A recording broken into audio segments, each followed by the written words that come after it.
It's taking a second. Yep, and we are live. Hey everyone, thank you for joining me tonight. I'm Amira Rose, and we're having a discussion with author Ed Hennings. Mr. Hennings spent 20 years behind the wall and has made it out to become a successful author, award-winning author at that, entrepreneur, and motivational speaker. Thank you for joining us, Ed. I appreciate you. Thanks for having me. It's always an honor to join someone that's trying to do the work and I say selfless work that you do. Thank you. I appreciate that. So, first of all, I got to off the bat have you hold up your book for me. I'm gonna have you do this a couple times throughout the show, just so you know, heads up. So, this is the book, everybody. I need you to go catch it or go get it, go purchase it. I assume it's on Amazon. It is. Okay. And then I'll have you also, we'll share the link on the Night of Powertry Facebook page where they can buy it as well and gather more information from you. Thank you. All right, so we're going to start off right away just with some questions. And then later on, any viewers that have any questions they want to ask themselves that I might have missed, go ahead and comment them and then we can see them. So I want you to tell me about yourself. Where did you grow up from? Where did you grow up at? Where are you from? I'm from Midwestern City, Milwaukee, Wisconsin. I'm about 90 miles north of Chicago, Illinois. Okay. Midwest, I can feel that. What was your childhood like? My childhood, I grew up in an urban community. The school that I went to, elementary school, was right up the street from the house. Maybe I lived in the middle of the block, and the school was right there at the end of the block, so I didn't have to travel very far my early years of school. Basically, all of the people in my community at this time were homeowners. So a lot of us in this community, we grew up close knit. Not only that, I was raised by my grandparents. Okay. So my grandmother and grandfather was very influential in my life, as well as my uncles and my aunts was more like my siblings. So you had that village. You had that village growing up then? Definitely had that at my disposal. And that meant it was a grab bag of different things that I could have chosen. Right. So then with that being said, knowing that you had a village, your grandparents, your uncles, what then led you to behaviors that you then got incarcerated? Okay. Growing up, I pretty much excelled in school. School wasn't hard. Nothing really was hard for me except for the fact that growing up in the urban community, you see a lot of things, in the home, in your neighborhood, you see a lot of options, and they all aren't the right options. You have school, you could take that route. You can get a job, you could take that route. You see the streets, you also can take that route. So it wasn't like I grew up in an environment where I only had one option. So what caused me to take the option, because I think I tried them all at some point along the way. I started out, school. School was great, easy. I went to Phoenix, Arizona to a tech school at the age of 18 and stuff like that. I tried jobs. I had my first job at 15 and did pretty good at it. But what was it? I was working at the Milwaukee Public Museum in the cafeteria. Okay. That was my first job. So, and then the streets were always there. I had family members that was involved. I had friends in my neighborhood that was involved. And I was around it all my life. And I always felt that the guys that were doing it before me at 14 and 15 and 16, I felt I knew more about it than they did. They might have been doing it, but I felt like I had more insight and more knowledge of, if I ever choose to do this, I'll run circles around you guys. So that's just the mentality that I had. And it was a choice for me not to do it. But when I got to school out in Phoenix, there were a lot of kids that were from maybe you say more well-to-do families than mine were. They had cars every day, and I was riding a mountain bike to school. So I was 18 at this point, and my granddad, which I mentioned before, was very influential in my life, had passed away my senior year of high school. So when I started to contemplate certain things in my mind, my granddad's voice wasn't there anymore. So even when I contemplated him at an early age, my granddad's voice was powerful. It was stern, and I took it as law. So when he said something, I listened. But after that was gone, and I was 18 years old, I considered myself a man. I'm on a mountain bike. I'm calling home, asking mom and dad for money. I'm asking my grandma for money, and I'm 18, and I'm like, I'm a man, dude. I need some bread. So I came up with a bright idea to leave school in a nutshell, come back home and get in the streets and get me some fast money. So what was the what age were you, 18 or older? What age did you get convicted of the crime, and what was the crime then that sent you behind the wall? Okay, when I quit left school, I was 19 years old. By the time I went to prison, I was 24 years old. So for the last, say, 5 years, I was in the streets. I tried to get out of the streets numerous times, but to no avail. The strength that I needed to walk away from something like that, I couldn't do it. I didn't have it. And I knew in my mind, like, oh man, I got to stop this. But what the streets gave me that a lot of people don't articulate a lot is that a young man, 18 years old, started selling drugs. And the drugs wasn't so much an addiction for me just to be a drug dealer. It wasn't the glamour and glitz so much that came along with it, but it was the independence. It was the independence that it gave me because I didn't have to ask mom, dad, anybody for anything. I had my own. And that was such an addiction for me. To walk away from my independence was like walking into a prison even before I even got there. It was like, oh, if I stop doing this, that means I'm gonna have to go back to the past. I'm gonna have to go back to 1990. Oh no, that's not too appealing.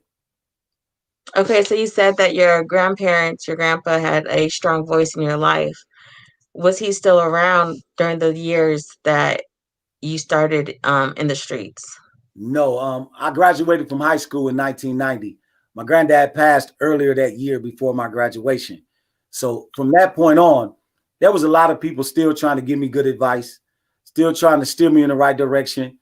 But I just it didn't carry as much weight as my Right. granddad did. So at this point, I felt like I knew just as much as they did. You know, you're young, you're 18, you think you know Mm-hmm. everything. So my granddad would keep that in check. But without him, it was just, you know what? I got this. Right. Let me go ahead and take over. I got this from here. So then at 24, when you received your sentencing, Mhm. what was your sentence? And at the moment you heard it, what did you feel? Wow. It's this is a turn of events that really shaped the man that you are talking to today. Was I like to equate it a lot of times to listening to Dr. King speak. And from a child, you know, the I Have a Dream speech is probably the most famous speech someone of color probably has ever heard. So when Dr. King had a dream, I like to say Ed Hennings had a promise. And Mm, it started when I was arrested and I was put in a holding cell. And I went to prison for a homicide. And the thing about it is it's not like TV a lot of times. A lot of times you look on TV, someone's get shots. There's a lot of blood. There's a lot of, you know, bodies on the ground and stuff like that. But in my case, I never seen any blood. I never seen a hole in anybody. Nobody hit the ground. People were running. And when I got picked up, I never knew anybody was hit.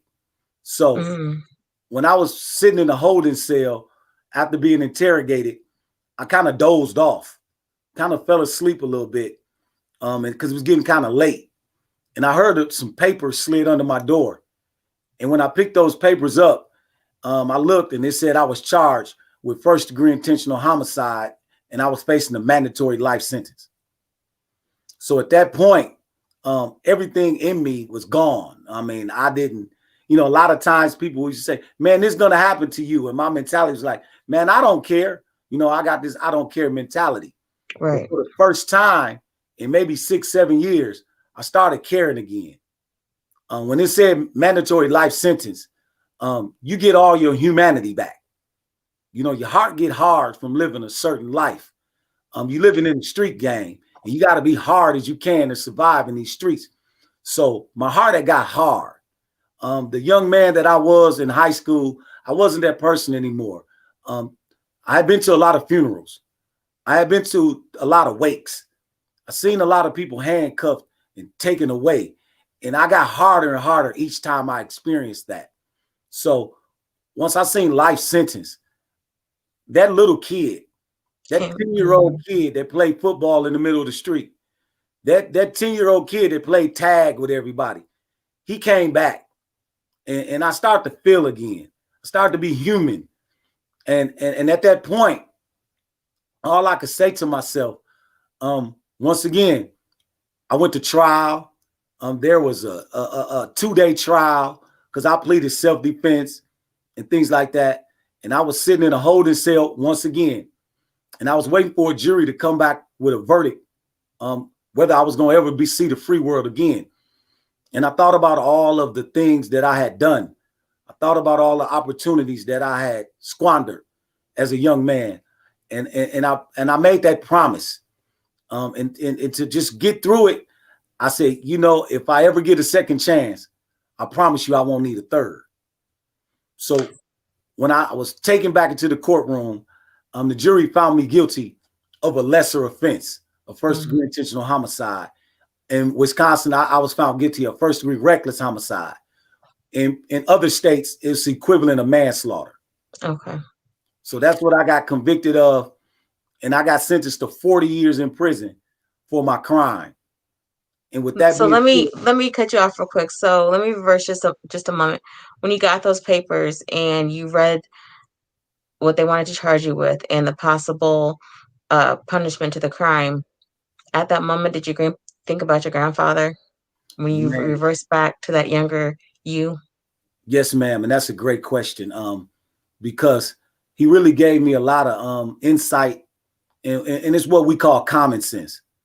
My granddad was a common sense guy. He wasn't a, building a rocket type of guy. He wasn't a algebraic, trigonometry type of person. He was very knowledgeable all about life and the decisions and choices in life that could take you somewhere, or the decisions and choices in life that could end your life. And he was always honest and upfront about that. And when I was in that situation, the first thing came to my mind was, Daddy said this was gonna happen. Mm. So you say, you hear that voice. I told you. I've been telling you for so long. You didn't want to listen. So Right. that's kind of how it was for me. So when you heard then what the jurors said at that moment, how much more real did it become? Like, was that your first time being arrested? Yeah, not arrested, but it was my first time like facing a felony or going to If, prison. I've been to yeah. the county jail for little goofy stuff, but nothing major. This was the big one. And a lot of people in my community that I grew up with, they said, man, there's always guys like you who never been to prison who catch the biggest time in prison, who catch the most time when you go to prison. So, that's definitely how they brought it to me. Now, did you have family support during your trial? Yes, yes, yes. My family, they stuck with me. It was gut wrenching because it's a ripple effect. You going to prison, but you taking all of your loved ones with you. Right. So to see my grandma in a courtroom begging a judge not to put me away, that hurt so bad. I mean, do whatever to me, but to have grandmoms, sitting in there just saying, Ed's not a bad person. My grandson's a good person. He made a bad choice. And it's just, you just feel it in your heart. You feel it in your soul when you just feel embarrassed. You feel this small to have your grandma in a courtroom, Right.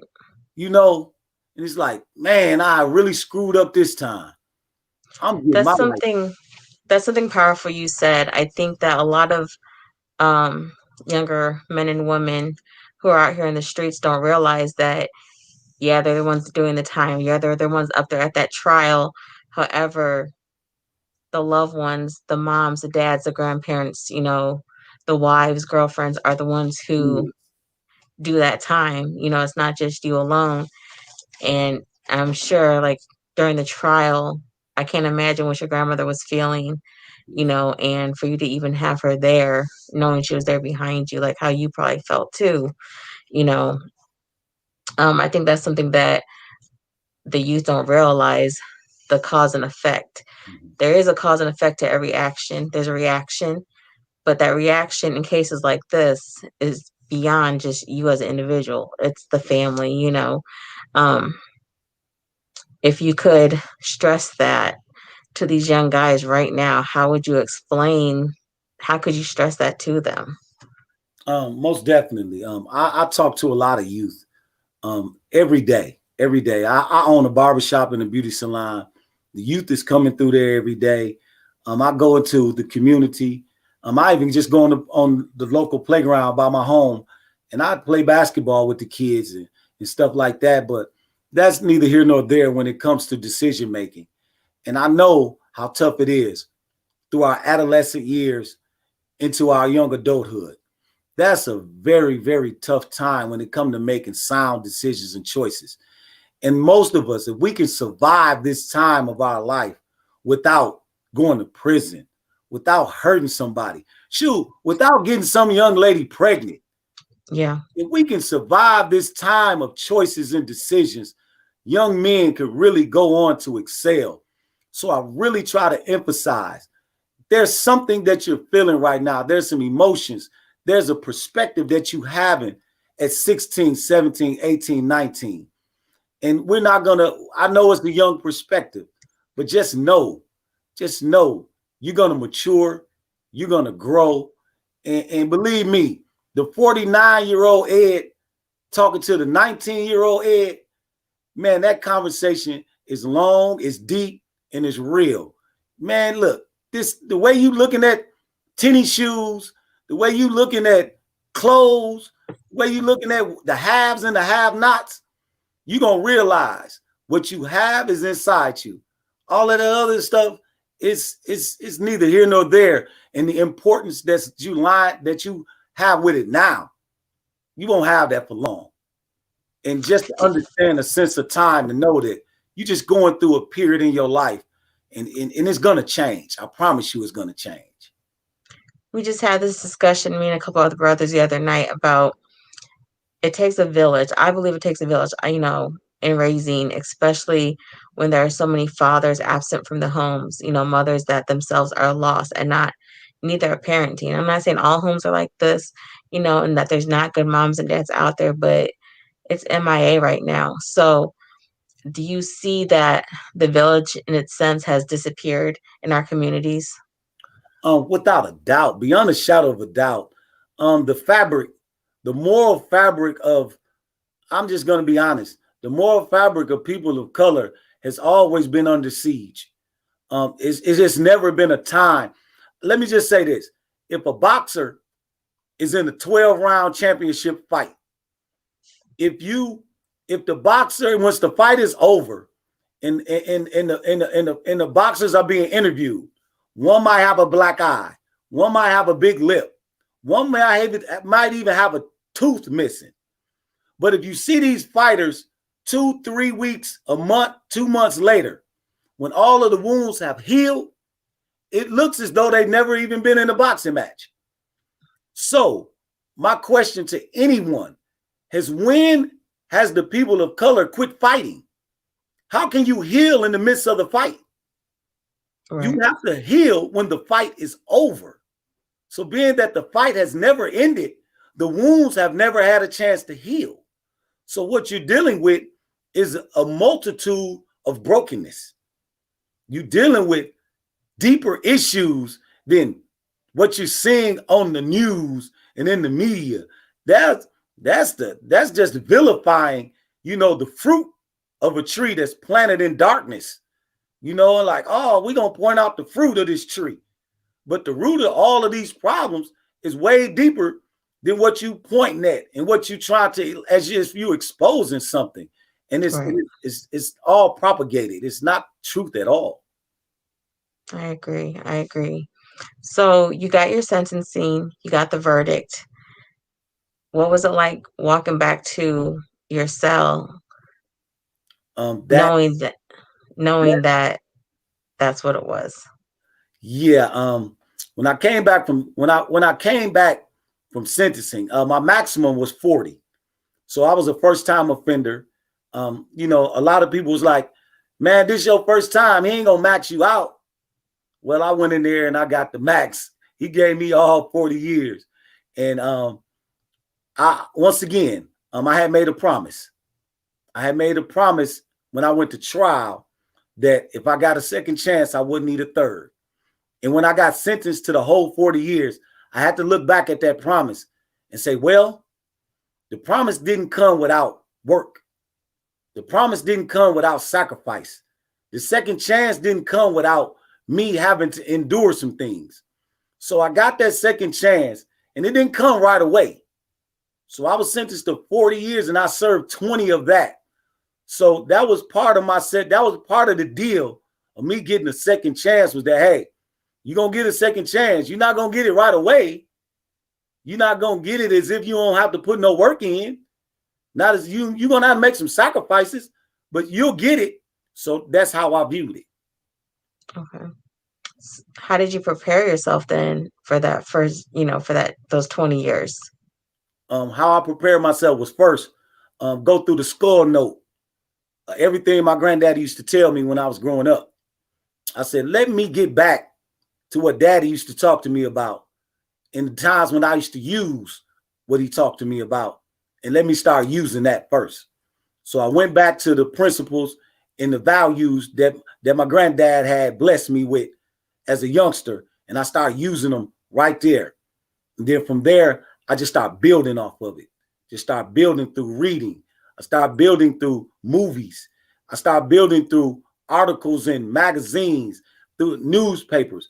I was taking in anything and any examples of overcoming, of coming back from adversity.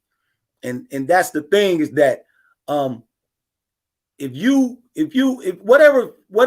whatever beast you feed is gonna get stronger. Indeed. Whatever you dwell on is gonna happen. So although I was in prison, I dwelled on how my life would look after prison. So people talk about reentry, and I tell them, reentry starts the moment you get arrested. Reentry don't start the moment you get out of prison. Reentry start the moment you get arrested. You should start working on reentry, whether it's for a year, 5 years, 25 years, 50 years. Start working on what your life gonna look like after this thing is over. Because I think that's so important to stress because I think a lot wait until a couple months before, even a couple weeks before. I've spoken to so many who are like, I'm gonna get out in a couple months, and I ask, what's the plan? They don't have a plan. I'll figure it out. I'll figure it out before I touch down. But how do you not work on that your whole time? How do you not prepare yourself? How do you not work for it and not just think it's going to be all good when you get out? I think that's something important to stress, no doubt, especially. no doubt. Yeah, broken men. That's what I tell you. I'm telling you Hmm. tonight that when you enter into the system and you go in there and you conversing with people, people that you may have even heard of, notorious individuals, so to speak. But at the end of the day, you realize how broken an individual is, and like I tell people, it started 5, 6 years old. It didn't happen, when you seen them on the news or read about them in the newspaper. This is the result of somebody that was broken at Yeah. 5, 6, 7 years old, and it never healed, never got fixed, never got any was repaired, and that brokenness just got bigger. Right. Now, you made a statement that you started reading, and I'm a very big advocate for reading and knowledge, self education. What are some books? What are your top 5 books that you Mm. suggest for them brothers behind the walls to read? Well, first of besides all, yours. all Matter right, of fact, let's hold that book up one more time. Where's that book at? We gotta right. push this book. This the number one book written by somebody that been behind the walls and know what it feel like. Right. Definitely. Just on a serious note, I'm gonna tell you what was the most important for me, and it wasn't necessarily a specific book, which I read a lot. I read 48 Laws of Power, Think and Grow Rich, um, just anything that was adding knowledge to the equation. But more importantly, for me, it was the stories. It was the examples. I think the first time when I was in there, I picked up an Ebony magazine, and that was a young girl. She was 15 years old, and her mom had passed, and she had four or five siblings, and she was 15 years old, and she took custody of her siblings at 15, and she went on to go to college, get a law degree, start her own law firm. And the rest of the story read that her siblings also were following her path into law school, and some of them was even working at her law firm years later. And those type of stories are so inspirational for me. They're so motivational because it shows that the human spirit, there is nothing external that's strong enough to stop you. It's I all agree. internal. There is nothing created that can stop you externally. It's an internal defeat. So if I can defeat you in the mind and internally, I don't have to worry about the external because I got you. I got you internally. And that's the part that opened me up. It opened me up. It opened me up to personal self-development. It opened me up to a different mindset. And it was just me constantly just grabbing stories. Even to this day, I grab the stories. I might see a story on social media. I might see a story on TV. I collect that story. My phone is full of stories of people that beat the odds, and I feed that to myself over all day, every day, and it makes me feel unstoppable. I was just gonna bring that up. I saw that on your Facebook page. You are asking individuals what their comeback story is, right? Most definitely. Like I said, I do a lot of mentoring, and I've dubbed myself the comeback coach. Why? Because I did 20 years in prison. I've seen the adversity, and I've been able to come home and see some successes. I've been able to come back. So I know I don't have a special skill, so to speak. I can't jump up and dunk a basketball. I'm not 6'7" or 6'8". I just feel like there's some principles, there's some step-by-step instruction, and there's something inside of you. It's nothing no one has to put in you or teach you. It's already in you. Right. You're already talented, intelligent, you're unstoppable. But the comeback comes is you have to believe it. You have to Indeed. believe that you are capable and worthy. And once you believe that, you're unstoppable. So, what is your advice to somebody, a young kid who just, you know, 20 years old, Yeah. 18 years old, Yeah. just getting sentenced to 20 years, 30 years, without Yeah. possibly parole? What is your advice to someone who just got that sentence today? Yeah. First of all, I just want to give them a hug. I just want to say, hey, listen, this is not all your fault. Yeah, you have to be responsible. You have to take accountability, not just because to appease a judge or appease anybody in society, but you have to have accountability in order to get better. Because if nothing's wrong, then there's nothing that needs to get better. But first of all, you got to say, you know what? I'm in a bad situation. I'm making bad decisions. I'm making bad choices. I'm even seeing the world wrong. So let's work on that. And once we can fix those things, once again, you're unstoppable. Once we can get your mindset, the mindset is everything.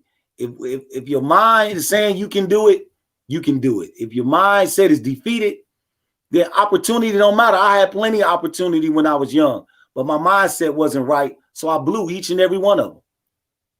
So once your mindset is right, I like to say that people with the right mind Help is not necessary. But people with the wrong mind, help is no need.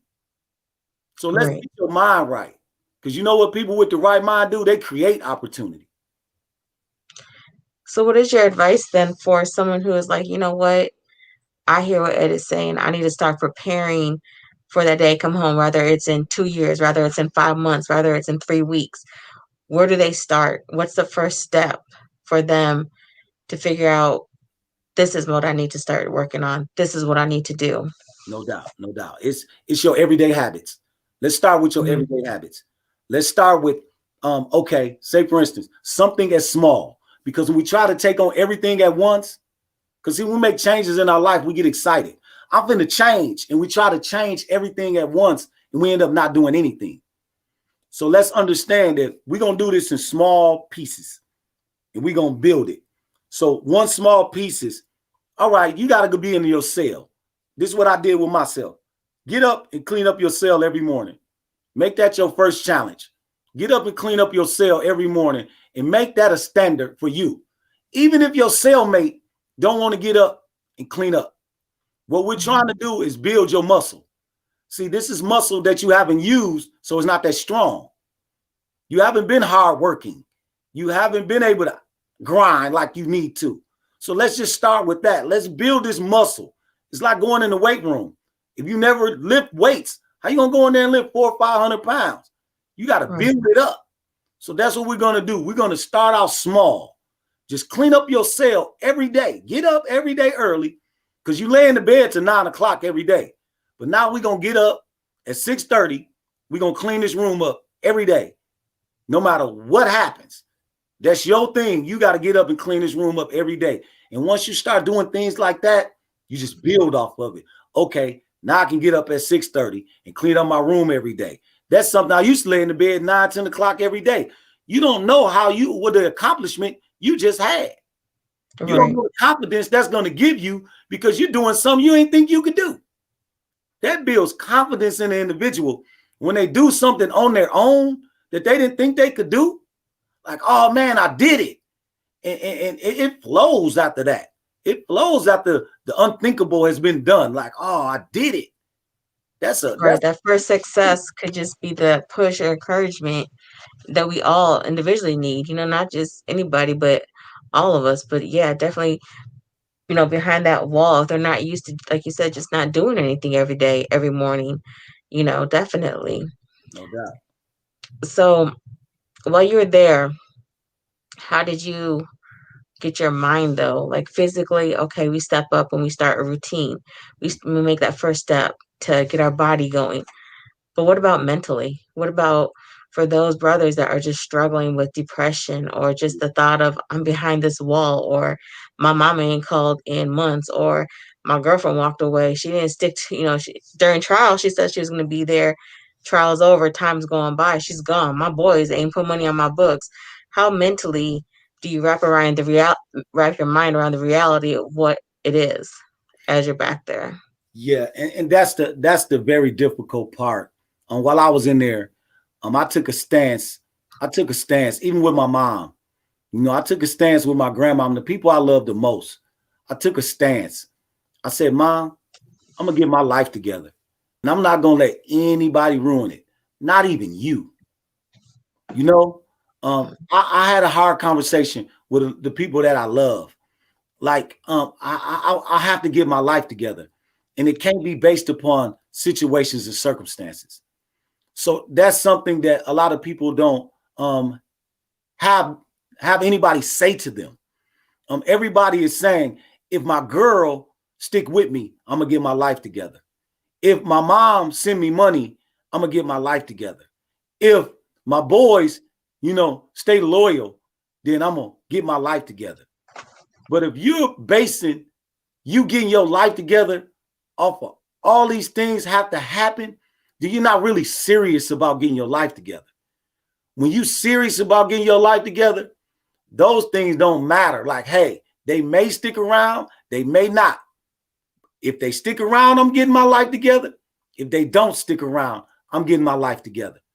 So once you serious and you real with this thing, you say, man, Look, what man, you got a homicide. What if somebody do something when you get out? Man, I'm getting my life together. I'm not looking over my shoulder. I prayed, I repented, I'm getting my life together. That's it. That's all. Right. So my next question is then, so as you're going on in your journey behind that wall, when did you when did you realize it was going to be more like 20 versus the full 40? Like how did that occur? See, here in Wisconsin, you do a quarter of your time and you start seeing the Okay. parole board. So after 10 years, I seen the parole board. So the next 10 was me going back and forth, seeing the parole board for another 10 years before they eventually released me. Okay. So when did you start writing your book? Was that when you were behind the wall or once you were out? No, I started writing my book once I got home. It was sparked and brought on by a turn of events and successes that I was seeing. When I first got out, a lot of guys were like, man, you need to write a book. You did 20 years, man, and you still got your sanity. So I was like, no, Right. that's very low standard. Like, no, man, I have to do something first, man. I gotta do something. I gotta really come back, not just get out. So I That started, first, excuse I'm me. sorry, that first day out, what was it like and what did you do? Yeah, well, I went to work release before I got completely out. So Okay. I took barber and cosmetology while I was in. And so when I got the work release, I was on work release for a year, which means I went to work, then I would board a van and go back to prison. So for that year, I worked in a barber shop in the urban community. So I had a chance to ease out the door as opposed to just getting to one day and getting thrown out there without being on the street for 20 years. Okay. Did you know then once you were in barber college, did you know you were going to take that skill with you beyond your release then? Yeah, that was part of my like I said, I focused on what my life would look like once I got out of there and not so much dwelled on being in there. Yes, it hurt. It hurt extremely. I don't think I can even put it in words how it feel to be sitting in there for that length of time, more or less one day. But I tried to just focus on the future. So I took barber and cosmetology in 1998, which was 2 years after me being incarcerated. I didn't get out for another 18 years, but I Mm. took this class looking forward.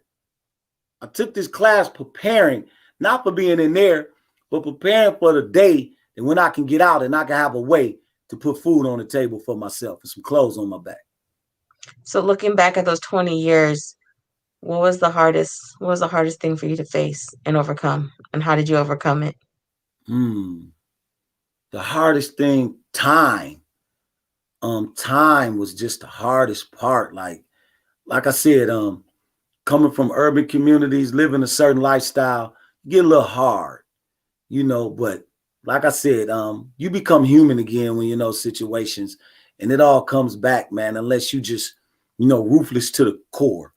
But to be honest with you, that was the hardest part. Just watching time go by. You call home and some loved one has passed away.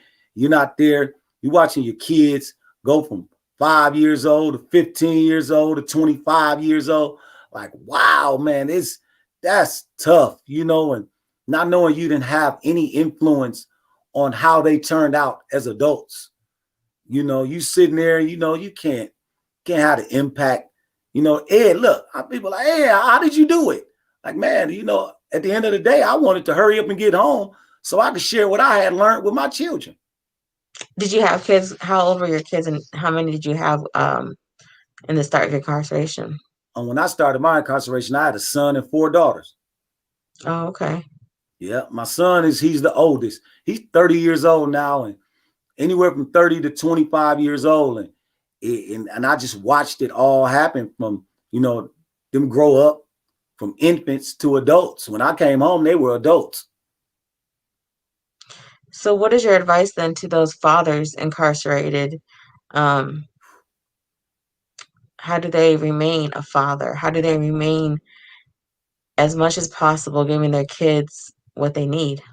Yeah, I mean, you do the best you can, but being absent, being not there on a day-to-day basis, being active at the turn of any, it's like, I used to talk to my daughter. I'm like, sweetheart, what if you break your arm?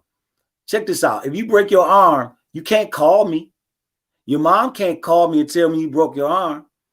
If I can't use the phone, once I call you on Saturday morning or something, you might say, Dad, I broke my arm on Wednesday. You done went through the whole process. You broke your arm. Your mom threw you in the car, got you to the hospital, all the emotion, all the excitement, all the pain. And then when I talk to you, you got a cast on and you telling me the story of what happened. So it's a whole lot different than being right there with live bullets. I'm hearing the aftermath. I'm getting stories of what happened a couple of days ago, what happened a week ago. So I'm getting after the emotion has come down, after the pain has subsided. Mama is there when all of that is going on. Dad is getting it after all of that is over. Right. So now that you've come out, we see that you're an entrepreneur. Can you tell us about that? Yes. I came home in October 18th, 2016. I continued to work at that barbershop I was working at on work release. But while I was there, I went to jail in 1996. 2016, hair extensions had took on a different light. So while I was working in the barbershop, the ladies were coming in looking one way and coming out of there looking, oh, I was like, what? I went to prison in 96. It was a whole new ball game. So I found myself asking questions like, what did you do to her? And I'm like, wow. So they start telling me like, oh, we do weave. And I'm like, weave. So they was just telling me, and I was like, how much? So they was telling me how much it cost, and I was like, wow. So, I had saved up a little money, and I went to the owner of the shop, and I said, I don't see anybody selling the hair extensions, but I see the ladies coming in here with bags of hair all the time. I said, do you think, would it be okay if I sell it? He was like, go ahead. So, I'm home from prison about 2 or 3 months. It was a joke. They was laughing at me. They was like, man, this dude come home from prison trying to sell some hair. So, man, I'm going to be honest. I took $5,500. I had $7,500 when I got out. I took $800 and bought me a little hoopty. And I took $5,500 and I bought hair with it. And while I was cutting hair, I had a box full of hair sitting next to my chair. So I came up with an idea. I said, I'm the delivery man. If you need hair and it's an emergency, call me. So I just marketed myself that I deliver and I do all of this. And it started booming. So I was jumping in my hoopty, driving to different salons. Let's say that louder though, because some of them think they got to come out here and come straight out to rims and everything else. Hoopty, y'all. Okay, he didn't come out here and say he was riding heavy. No, he said hoopty. Let's get that right. I had lived that life already. I already knew what time it was with that. So I had got my hair. I started moving that hair. I went up in the clubs. I took my hair to the club and pulling ladies to the side. Like, let me tell you about this hair I got. So at the end of the day, I did well with the hair, and my barbering thing was picking up, and I made enough money, and I started my own barbershop and beauty salon about a year after being released. But I was making $725 while I was on work release. I wasn't making a lot, I just making it work for me, taking my journey as it was tailor made for me, and I got that shop open. A couple months after that, maybe 4 or 5 months after opening my own barbershop, one of my clients was telling me about the trucking business. And he was telling me how much money he made on the one truck that he had. So make a long story short, by the time he came back to get his hair cut, I had bought me a truck. And I said, tell me a little bit more about this truck. So I took off, I grabbed my truck, and I started driving that truck 7 days a week. So I would get in the truck at 5 a.m. I would drive to about 5 p.m. and go in the shop and cut hair from 5 p.m. to 10, 11 at night, 7 days a week till I made enough money to buy 4 or 5 trucks. Mm.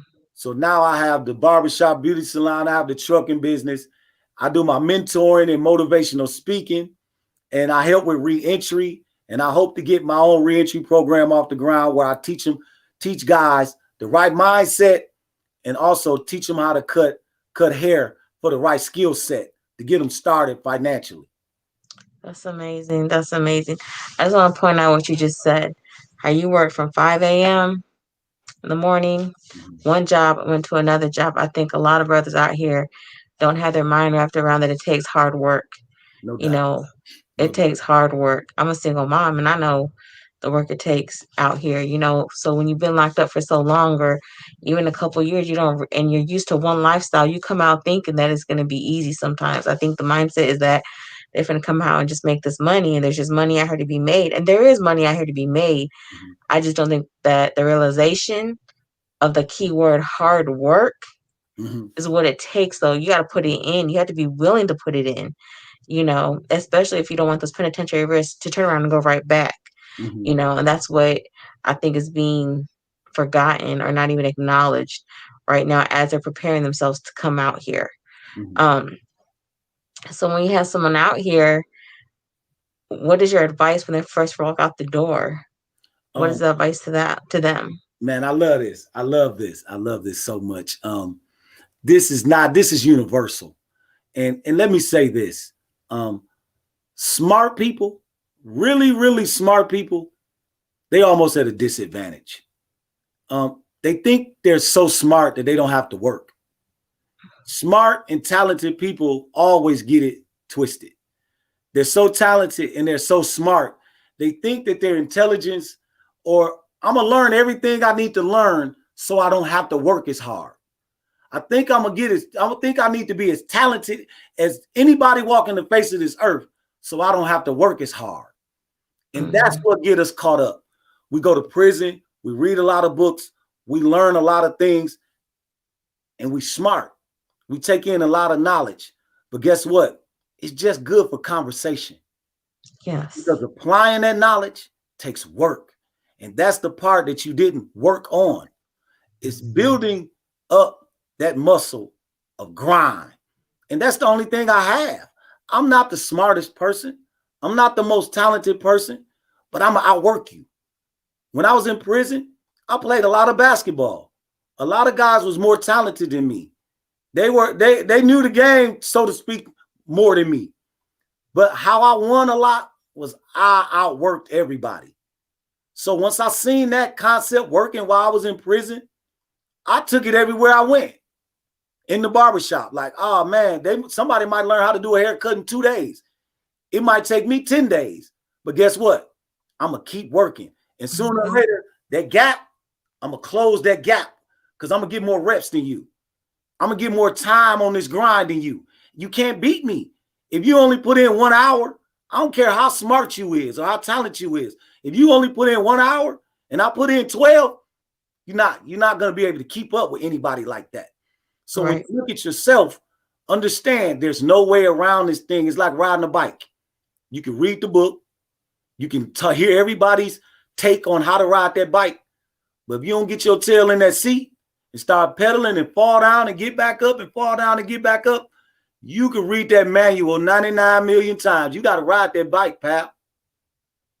That's true. That's true. So now you have the barbershop, you still have the trucking, and is there another business?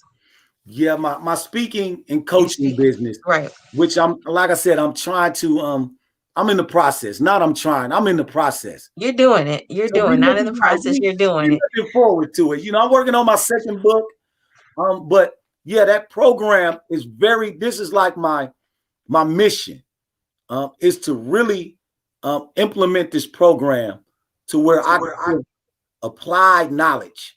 Where I mean, everybody here in Wisconsin that I did time with, when they get out, they come to the barbershop. If you follow me on social media, you see guys that went in at 20, went in at 15, coming home at 40. Guys Mhm. that did 30 years, they come.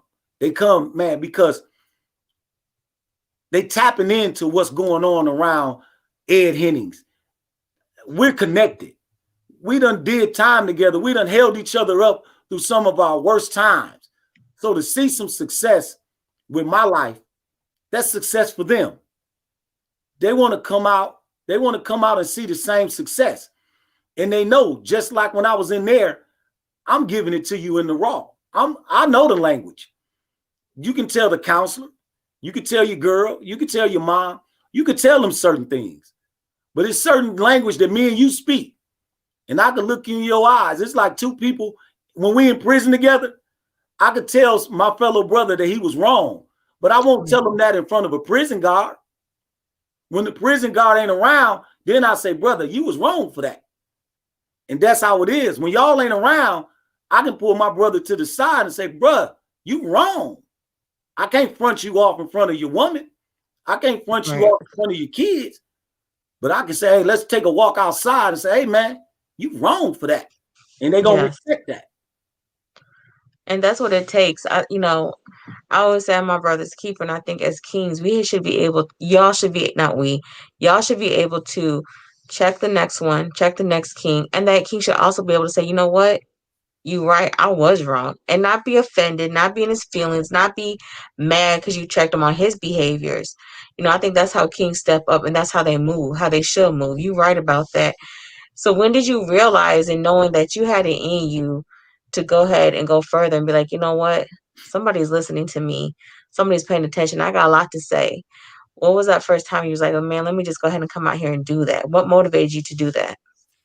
While I was in prison, I participated in Scared Straight programs, youth awareness programs. So it was always something that I done even while in there. And that was my way of healing myself, to be honest with you.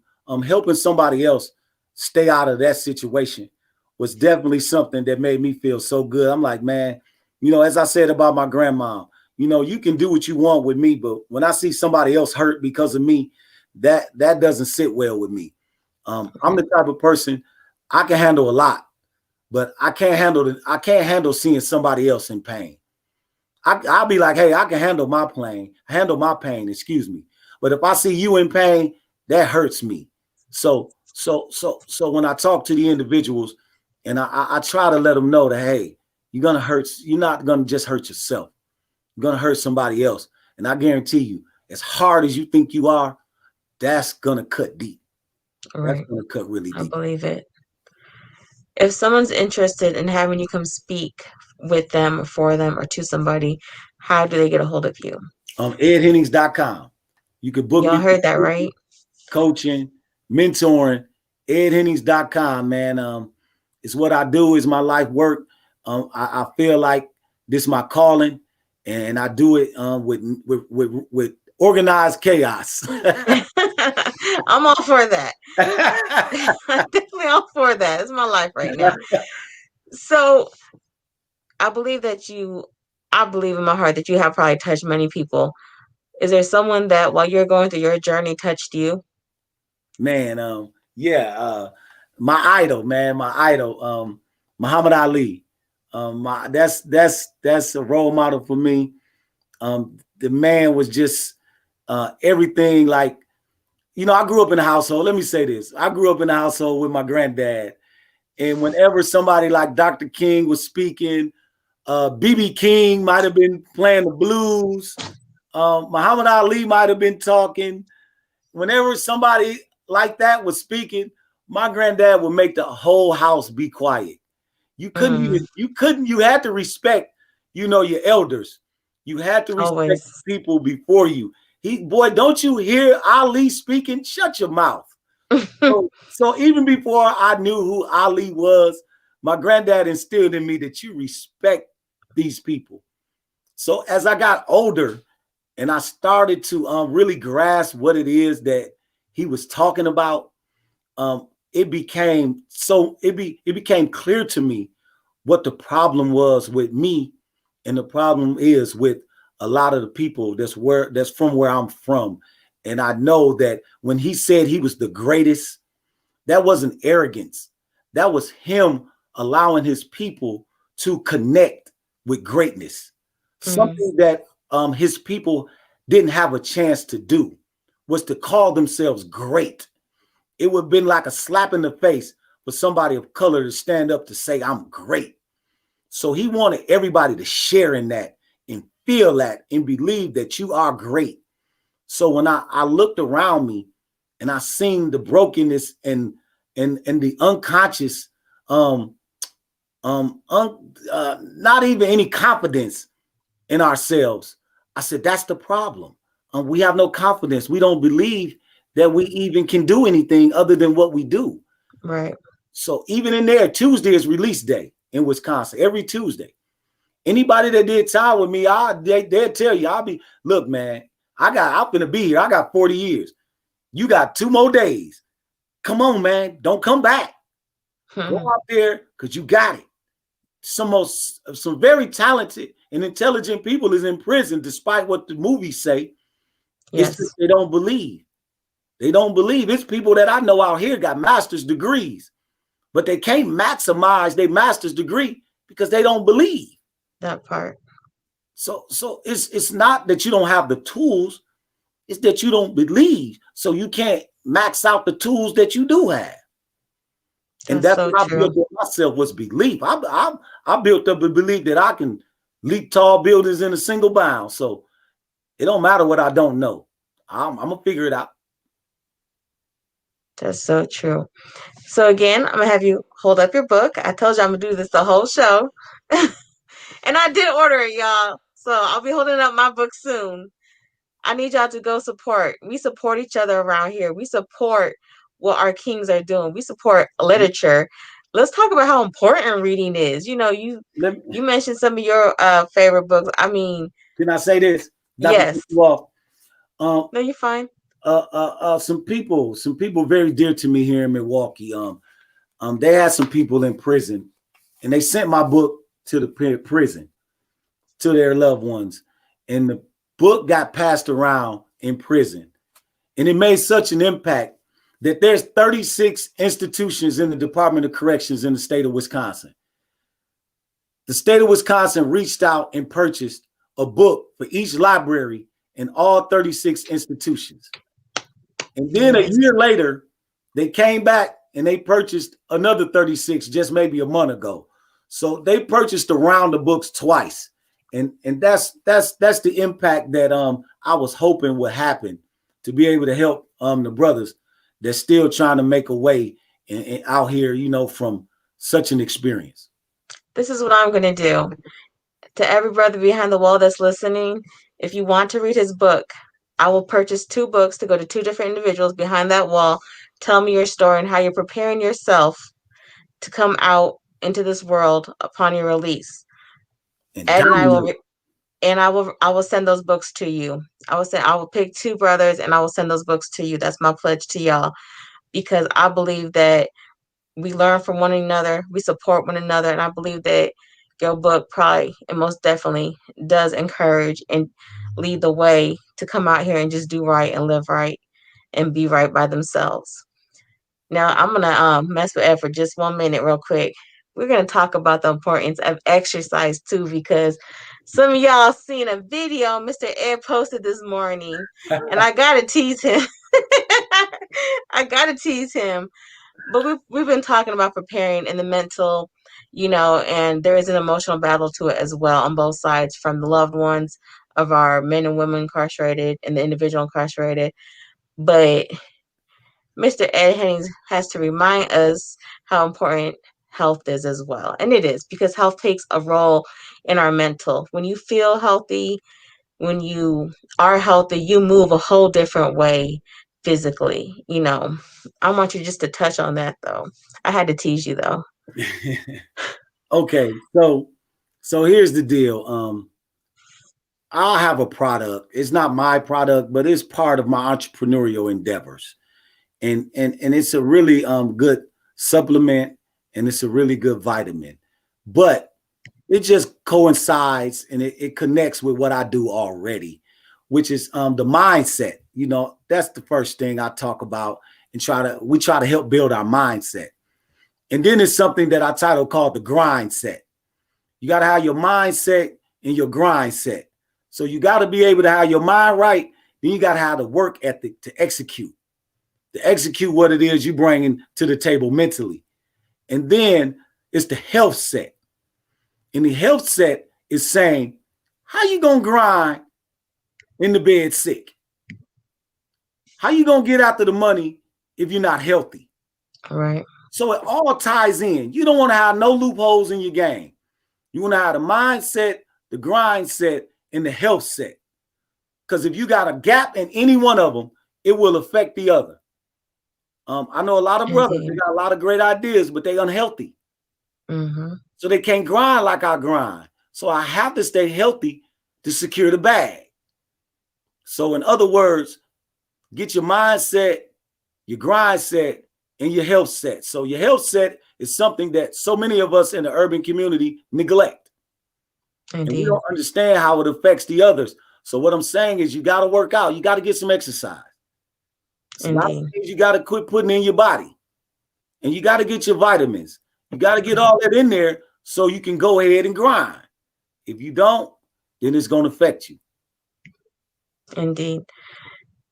And we're going to wrap it up here a little bit. I want to thank you for joining us. Is there any last words you want to say to the young brother behind the wall right now struggling to just do right? All day, young fellas. Young, it don't matter the age. Right, right.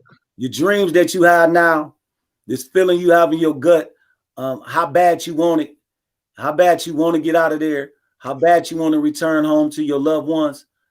Hold on to that. Hold on to that feeling. That's the feeling right there that's going to fuel you. That's your fuel to come out here and dominate. That's your fuel when you're looking at the challenges. Tap into that feeling. When I'm out here and something's not going my way and something is kind of getting me a little emotional, I tap into that dog. I tap into that man that was sitting behind them walls for 20 years and wanted it bad as anything I ever wanted in my life was to be free. And that's my fuel. That's my way of separating myself from the rest, because that's a feeling only we got. That's a fuel that only those of us who've been behind them walls can plug into. So plug into that fuel and let that drive you, and always be able to reach back for that energy. Reach back for that push, and that you will dominate. You will dominate. But soon as you forget that feeling and throw that feeling to the side, you subject yourself to repeating this process all over again. So don't forget it. Hold on to it and let it propel you to your destiny. Yes. Yes. Let it propel you to your destiny, because I'm going to forever be the underdog. I'm going to forever be the Ed. They got sentenced to 40 years facing life, did 20, and I'm going to always use that to push me to the top. Indeed. Indeed. We're going to share all of Ed's information on the Night of POWERTRY, Facebook page. So if you want to contact him, if you want to order when you order his book. And again, Two Brothers Behind the Wall, I need y'all to send me your comeback stories on how you plan to come out and do right and just show up and show out. And we're going to pick two. I'm going to get the books for you and send them your way. Ed, thank you again for joining us tonight. I appreciate your talk. Everybody, go buy that book. I need you to show that book one more time. He Check it can't out, be shy. The answers, a guide to passing the test of your life. So right, when's the second one coming out? Man, the second one titled The Comeback.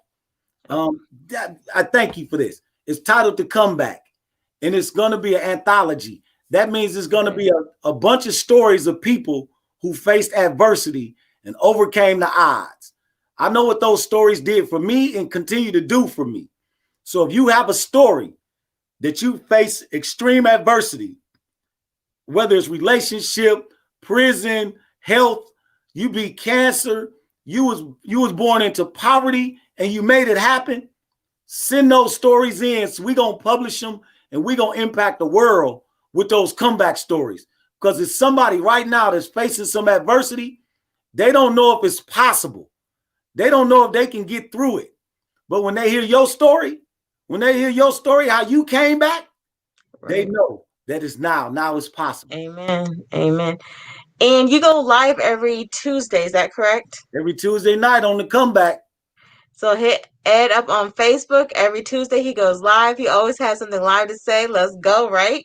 So, all right. I appreciate you. Y'all have a blessed night. And don't forget, this month with Night of Poetry, we are addressing the issues of depression, self-healing, and leveling up. So hit the show up at the end of the night. Follow the page. And don't forget, if you have somebody behind that wall, reach out to them, whether it be a letter, $10, $50 on their books, just a phone call to let them know, hey, they are not forgotten, because we're not trying to forget our brothers back there. We must support them and our sisters as well. Y'all have a blessed night. Good night. Don't hang up, Ed. Let's